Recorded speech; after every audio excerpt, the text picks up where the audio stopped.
तो hello friends, I am Tanmay from Tradographer dot com. और ये ट्रेडोग्राफर के चैनल पे हमारा पहला वीडियो है जिसमें हम पीएनबी के स्टॉक को एनालाइज करेंगे, स्टॉक, कंपनी और बिजनेस फ्यूचर पोटेंशियल्स को, सारी चीज़ों को। तो पहले पीएनबी का स्टॉक देखते हैं कि स्टॉक में क्या मूवमेंट है।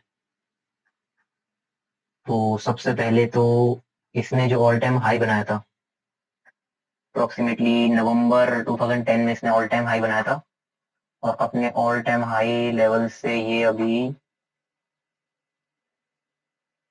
76% डाउन है एज ऑफ 10th अक्टूबर। मतलब 10th अक्टूबर को मैं वीडियो रिकॉर्ड कर रहा हूँ। तो 76% ये डाउन है ये स्टॉक। और अभी अगर यहाँ से अपन ऑल टाइम हाई तक इसको पकड़े, अप्रोक्सीमेटली 300% के रिटर्न्स अपन एक्सपेक्ट कर सकते हैं अगर अपनी एनालिसिस के बेस पे चलता है तो। इसको भी थोड़ा साइड में रखते हैं। फिर अपन बात करते हैं कि ये स्टॉक अपने ऑल टाइम हाई से इतना डाउन आखिर क्यों चल रहा है। तो किसी भी स्टॉक के डाउन जाने के तीन रीजंस होते हैं।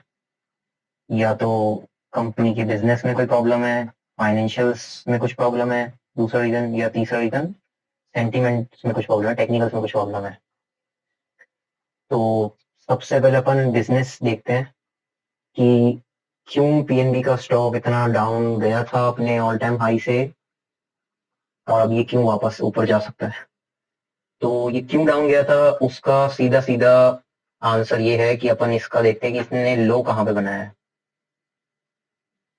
तो स्टॉक का जो लो बना है वो कहीं यहाँ पे कहीं है, मतलब 2020 पे, 2020 के अप्रैल में। मतलब यहाँ पे लॉकडाउन लगा था और कोविड आ गया था इंडिया में ऑफिशियली। लॉकडाउन स्टार्ट हो गया था मार्च अप्रैल में। ये मार्च अप्रैल का जो टाइम है, यहीं पे इसने लो बनाया है। यहाँ पे एक्चुअल में क्या सिचुएशंस थी कि जब कोविड आया था तो जो बिजनेसेस ने और जिन लोगों ने लोन ले रखे थे, तो जैसे कि लॉकडाउन लगा हुआ था तो बिजनेसेस का रेवेन्यू जनरेट नहीं हो रहा था। जो आम जनता थी उनकी बाइंग कैपेसिटी पे बहुत फर्क पड़ा था। लोग कुछ खरीदारी नहीं कर रहे थे, सब घर में थे, खरीदारी किसी को करनी भी हो तो भी वो बाहर नहीं जा पा रहा था। फिर लोगों की जॉब्स जा रही थी तो स्पेंडिंग कैपेसिटी बहुत कम हो गई थी लोगों की। और सब सेव करने के लिए सोच रहे थे कि कल का क्या भरोसा, और लिटरली सिचुएशन भी वैसी थी। फिर उसके उससे क्या हुआ था कि जो लोग लोन रीपे नहीं कर पा रहे थे, उससे कंपनी ये जो ये बैंकिंग कंपनी है इसमें एनपीए से बहुत फर्क पड़ता है। तो एनपीए क्या होता है? एनपीए का फुल फॉर्म है नॉन परफॉर्मिंग एसेट्स। तो ये बैंकिंग कंपनीज कैसे कमाती हैं? ये अपना पैसा, जो सेविंग्स में अपन पैसा डालते हैं बैंक्स में, उस पैसे पे अपन को इंटरेस्ट देती है कुछ 4 to 6%। और फिर उस पैसे को ये लोग दूसरे पे लोगों को लोन पे देते हैं, जो कि ज्यादा हाई हाई परसेंटेज पे, लाइक 12 या 10% पे। तो ये इनका बिजनेस मॉडल है। तो लोग लोन रीपे ही नहीं कर पा रहे थे, तो इनका जो रेवेन्यू था और जो प्रॉफिट मार्जिन थे वो कम होते जा रहे थे, जो कि अपन को भी पीएनबी के फाइनेंशियल्स में देखने को मिलेंगे। तो सबसे पहले तो अपन को अपना मेजर प्लस पॉइंट यही दिख जाता है कि करंट प्राइस कंपनी की चल रही है 66.8%, और बुक वैल्यू है 93.4%। तो अगर ये बुक वैल्यू तक भी जाता है तो भी अपन अभी 50% रिटर्न एक्सपेक्ट कर सकते हैं। फिर उसके बाद कंपनी का नेट एनपीए देखते हैं एनपीए में क्या फर्क पड़ा है। तो जो एनपीए जून 2020 में 5.3% पे था, वो कम होते होते अब आ चुका है सिर्फ 2% पे, जिसका असर अपन को अच्छा खासा यहाँ पे नेट प्रॉफिट में दिखेगा। कंपनी का रेवेन्यू ज्यादा ग्रो नहीं हुआ है, 20,000 से 25,000 ही ग्रोथ है। बट जो नेट प्रॉफिट है 300 करोड़ से 1200 करोड़ हो गया है, 4 टाइम्स हो चुका है। उसके बाद ये कंपनी का जो प्रॉफिट है, क्वार्टरली प्रॉफिट्स हाईएस्ट एवर। अभी अपन फाइनेंशियल्स पे बात कर रहे हैं तो क्वार्टरली रिजल्ट्स पे बात करेंगे। कंपनी ने पिछले 12 क्वार्टर से अभी हाईएस्ट क्वार्टरली रिजल्ट, मतलब रेवेन्यू पोस्ट किया है, और वहीं हाईएस्ट नेट प्रॉफिट भी पोस्ट किया है।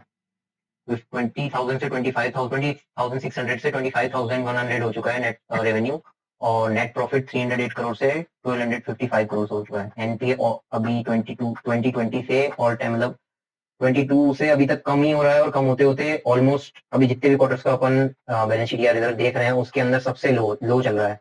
और स्टॉक प्राइस वहीं देखें तो अभी भी उसी लेवल के आसपास है। 2022 से 22 के पास ये यहाँ पे 40 से 28 की रेंज में था। ये जो रेंज है यहाँ पे ये रेंज है 48 से 28 तक पॉइंट्स की जो रेंज है, इस रेंज में अभी भी इसी रेंज में है, जबकि कंपनी का नेट प्रॉफिट 4 टाइम्स हो चुका है, एनपीए और एकदम लो पे जा चुका है, 5% से 2% आधे से भी कम हो गया है, और स्टॉक प्राइस अभी तक मूव नहीं किया है। तो फाइनेंशियल्स बहुत अच्छे हैं कंपनी के, ऑल टाइम हाई इसके रिजर्व्स हैं। लाइक 2012 में 27,000 करोड़ थे, अभी 97,000 करोड़ हैं। फिर fixed asset all time high है। उसके बाद फिर अपन देखते हैं कि जो बड़े प्लेयर्स होते हैं जो कि एक स्टॉक को चलाने का काम करते हैं, वो अभी स्टॉक में क्या कर रहे हैं, मतलब शेयर होल्डिंग पैटर्न। तो अपन ईयरली नहीं, अपन क्वार्टरली देखते हैं, बिकॉज अभी 2020 से ये दिखा रहा है। तो जो डीआईआईस की होल्डिंग 6% थी सितंबर 2020 में, वो बढ़कर 13.44% हो चुकी है। ये लिख रहा होगा आपको, नंबर्स इन परसेंटेज है शेयर होल्डिंग पैटर्न में। तो इसमें अपन को क्लियरली दिख रहा है कि जो इंस्टीट्यूशंस हैं या जो म्यूचुअल फंड हाउसेज हैं, वो अपनी पोजीशन स्टॉक में बढ़ाते ही जा रहे हैं। पब्लिक की होल्डिंग कुछ खास नहीं बढ़ी है, 7% ही 11% हुई, फिर थोड़ी बड़ी 14% हुई, अब वापस 11% हो चुकी है। प्रमोटर्स से इतना अपन को फर्क पड़ता नहीं है, बिकॉज प्रमोटर्स बिजनेस में इन्वेस्ट करते हैं, वो ट्रेड नहीं करते हैं किसी भी स्टॉक में, वो बिजनेस को लॉन्ग टर्म के लिए लेके चलते हैं, मतलब लाइफ टाइम के हिसाब से। फिर एफ को देखते हैं। एफ ने पहले इसको 2021 तक बढ़ाया था, उसके बाद थोड़ी कम हुई, अब वापस जून में 1% से 1 हो चुकी है, जून 2022 से जून 2023 तक, पिछले साल से अभी तक डबल हो चुकी है होल्डिंग्स। तो शेयर होल्डिंग पैटर्न भी बहुत बढ़िया है।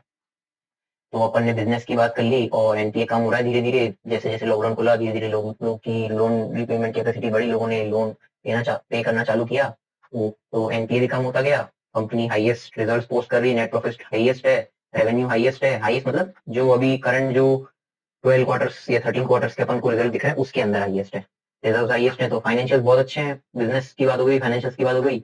अब अपन बात करते हैं टेक्निकल्स की। टेक्निकल्स में अपन ने स्टार्टिंग में देखा कि ये स्टॉक अभी भी अपने ऑल टाइम हाई से 75 76% डाउन है। मैं अभी आपको वापस दिखा देता हूँ यहाँ से, और जो क्लोजिंग प्राइस था फ्राइडे का उससे 76% डाउन है, और अभी ऑल टाइम हाई जाते जाते इसमें कितना रिटर्न देने का पोटेंशियल है, रिटर्न देने का पोटेंशियल है ऑलमोस्ट 320%, जो कि चलो इस पर भी अपन टारगेट कब तक आ सकता है उस पर ही बात करेंगे। तो ये मंथली कैंडल स्टिक पे तो ये इतना डाउन चल रहा है और अपन इतना रिटर्न एक्सपेक्ट कर सकते हैं। वीकली पे ये क्या कर रहा है वो देखते हैं। तो वीकली पे अपन को करंटली बहुत, मेरा सबसे मतलब काफी मुझे सक्सेस मिली है इस पैटर्न में, मतलब मेरा ऑलमोस्ट फेवरेट पैटर्न है ये। वीकली में अपन को एक राउंडिंग बॉटम पैटर्न बनता हुआ नजर आ रहा है। अगर अपन इसको यहाँ पे बनाए, और टेक्निकल पैटर्न है राउंडिंग बॉटम, आप इसके लिए और यूट्यूब वीडियोस या ब्लॉग देख सकते हो इंटरनेट पे। वीकली पे अपन देखते हैं स्टॉक में क्या चल रहा है अभी। वीकली में जो स्टॉक लोअर लो बना रहा था, रेड से मैं इसलिए मार्क किया कि लोअर लो बना रहा था वीकली पे, अब तक ये यहाँ से लेकर यहाँ तक अगर अपन देखें लोअर लो बन रहे थे स्टॉक में। फिर ये बीच में यहाँ पे कंसोलिडेशन हुआ, लोअर लो के बाद कंसोलिडेशन, कंसोलिडेशन के बाद अब वापस ये स्टॉक हायर हाई बनाता जा रहा है। तो क्लियरली टेक्निकली वीकली पे भी स्ट्रॉन्ग ही है। जो लोअर लो बन रहे थे इतने टाइम से, लोअर लो का कंसोलिडेशन हुआ, यहाँ पे अपन मंथली पे अपन देखते हैं ये जो यहाँ पे पूरा लो पे इतने टाइम रहा था, इस लो पे ये जितने भी यहाँ पे बाइंग हुई है, ये आप वॉल्यूम देखो, इतनी वॉल्यूम्स, ये जो वॉल्यूम्स आई है ये 4.8 बिलियन की, इतनी वॉल्यूम जब से स्टॉक लिस्ट हुआ है 2002 से अभी तक कभी नहीं आई है। और अपन ने शेयर होल्डिंग पैटर्न में भी देखा था कि ये चीज वहां पे प्रूव हो रही थी कि DII और FI इसमें होल्डिंग्स अपनी बढ़ा रहे हैं, वॉल्यूम्स बहुत अच्छी हैं। मंथली का अपन ने वॉल्यूम देख ली, और देख ली इतनी, और कभी भी रिटेलर्स कभी भी और इतने लो पे बाय नहीं करते हैं, रिटेलर्स डरे हुए होते हैं, वो इतने लो पे सिर्फ और सिर्फ सेल करते हैं, या जो पोजीशन होती है उनको होल्ड करके बैठते हैं। आप अपना ही एग्जांपल ले लो, अगर आप किसी स्टॉक में फंस जाते हो तो आप कभी उसमें इतने डाउन के लेवल पे एवरेजिंग नहीं करते हो। और इतनी वॉल्यूम्स क्रिएट करना, अभी रिटेलर्स के पास इतनी ताकत नहीं हुई है इंडियन रिटेलर्स में कि वो इतनी वॉल्यूम्स इस किसी स्टॉक में कर सके क्रिएट। तो ये पूरा पूरा ऑपरेटर्स का काम है, जो अपन को इसमें वॉल्यूम दिख रही है। उसके बाद स्टॉक वीकली में अपन ने देखा हायर हाई बनाता जा रहा है, कंसोलिडेशन हुआ, प्रॉपर टेक्निकल पैटर्न बना, ये इसको रेक्टेंगल पैटर्न भी कह सकते हैं, वैसे मुझे तो ये राउंडिंग बॉटम बहुत अच्छा लग रहा है। फिर डेली पे ये क्या कर रहा है, तो ये जो इसमें कंसोलिडेशन हुआ, इस कंसोलिडेशन का जो हाई था 47.7 का, इसको भी मार्क कर लेते हैं। इस हाई को इसने ब्रेक किया, कंफर्मेशन दिया, कंफर्मेशन देने के बाद रीटेस्ट भी किया, रीटेस्ट करके ट्रेंड लाइन तोड़ के हायर हाई बनाता जा रहा है। और अपन एक ट्रेंड लाइन भी प्लॉट करके देखते हैं, जिससे अपन को क्लियरली दिखेगा कि ये क्लियरली हायर हाई बना रहा है, अच्छे से इस ट्रेंड लाइन को रिस्पेक्ट कर रहा है, और इसने कई बार इस ट्रेंड लाइन पे सपोर्ट भी लिया है, और 5 बार सपोर्ट ले चुका है एक ही ट्रेंड लाइन पे। और इधर अगर छोटा सा देखें तो ऑलमोस्ट 6 बार ट्रेंड लाइन पे सपोर्ट ले चुका है, क्लियरली अप ट्रेंड में है। फिर वीकली में जो इसका लेवल था 61.55 का, उसको तोड़ चुका है। तोड़ा तो इसने 17 जुलाई को ही तोड़ दिया था, उसके ऊपर कंफर्मेशन भी दे दी है 28 अगस्त को। क्लियरली अप ट्रेंड में जो लोअर लो बना रहा था, हाई हाई ट्रेंड में अप ट्रेंड में कन्वर्ट हो चुका है, डाउन ट्रेंड कंसोलिडेशन के बाद। डेली पे क्लियर अप ट्रेंड है, ट्रेंड लाइन को फॉलो कर रहा है, इधर से इस लेवल को 47 के लेवल को तोड़ के रीटेस्ट करके ऊपर जा चुका है। अपना क्या टेक है इस स्टॉक में, अपना ये टेक है, अपना सवाल ये था कि क्या ये जो स्टॉक है वो PNB का जो स्टॉक है वो ऑल टाइम हाई टच कर सकता है। क्यों कर सकता है, उसके रीजंस या उसका जो कन्विक्शन है वो मैंने आपको बता दिया है मेरे हिसाब से, क्यों ये यहाँ पे मेरे लेवल है इसको रिस्पेक्ट किया था। तो क्यों कर सकता है, उस वो सारे रीजंस है अपने पास। अब अपना इसमें टेक क्या है कि अपने पास उस लेवल का कैपिटल नहीं है कि अपन मार्केट को, या मार्केट तो बहुत बड़ी बात हो गई, किसी भी छोटे से स्टॉक को मूव कर सकें या उसमें कुछ मूवमेंट अपने पोजीशन से आ सके, इतना लेवल का भी कैपिटल नहीं है अपने पास। अपना टेक सिर्फ यही है कि अपन कंपनी के फाइनेंशियल्स को एनालाइज करें, बिजनेस को एनालाइज करें, बिजनेस का फ्यूचर पोटेंशियल एनालाइज करें, और टेक्निकल्स को एनालाइज करें। फिर उसकी अपने एनालिसिस के बेस पे अपन उस स्टॉक में एक पोजीशन बनाएं, और फिर उस पोजीशन को अपने टारगेट पे निकालें। तो इसमें अपना पोजीशन, अगर करंट प्राइस से भी पोजीशन लेते हैं तो अपना टारगेट आ रहा है ऑलमोस्ट 280 रुपीज, जिसको मेरे प्रीवियस एक्सपीरियंस से मैं आपको बताऊं, मतलब मुझे ज्यादा नहीं, 2 ढाई से 3 साल का ही एक्सपीरियंस है मार्केट में, बट ये स्टॉक 3 साल से ज्यादा नहीं लेगा ऑल टाइम हाई तक जाने, उसके ऊपर भी जा सकता है। लेकिन मेरा जो पर्सनल बाइंग या बाइंग और सेलिंग जो मेरी साइकोलॉजी रहती है, ट्रेडिंग साइकोलॉजी, वो ऑपरेटर से इंस्पायर्ड रहती है। ऑपरेटर्स हमेशा किसी भी स्टॉक को जिसमें वो पोजीशंस बनाते हैं, स्ट्रॉन्ग बिजनेस और फाइनेंशियल वाले स्टॉक में पोजीशन बनाते हैं, और उस स्टॉक में पोजीशन कब बनाते हैं कि जब वो स्टॉक अपने ऑल टाइम हाई से काफी गिरावट कर चुका हो, कंसोलिडेशन हो चुका हो, अक्यूमुलेशन हो चुका हो। उस स्टॉक को फिर वो जब ऑपरेटर्स जब लेके चलते हैं तब मैं बाइंग करता हूँ। तो ऑपरेटर्स की तरह हमने इसको लो पे खरीदा है। ऑपरेटर्स हमेशा ऑल टाइम हाई पे, या मतलब हमेशा नहीं, पर वो ऑल टाइम हाई, वो 52 वीक लो पे अक्यूमुलेशन करते हैं, 52 वीक हाई पे उसको डिस्ट्रीब्यूशन करते हैं। तो इसके हिसाब से अपना टारगेट ऑल टाइम हाई का आता है 280 रुपीज, जो कि 2 से 3 साल, मतलब अभी सितंबर ऑफ 2023 चल रही है, ये सितंबर ऑफ 2026 तक ही अपना टारगेट दे देगा। उससे पहले भी दे सकता है, मेरे हिसाब से तो 1 1.5 2 साल में दे देगा।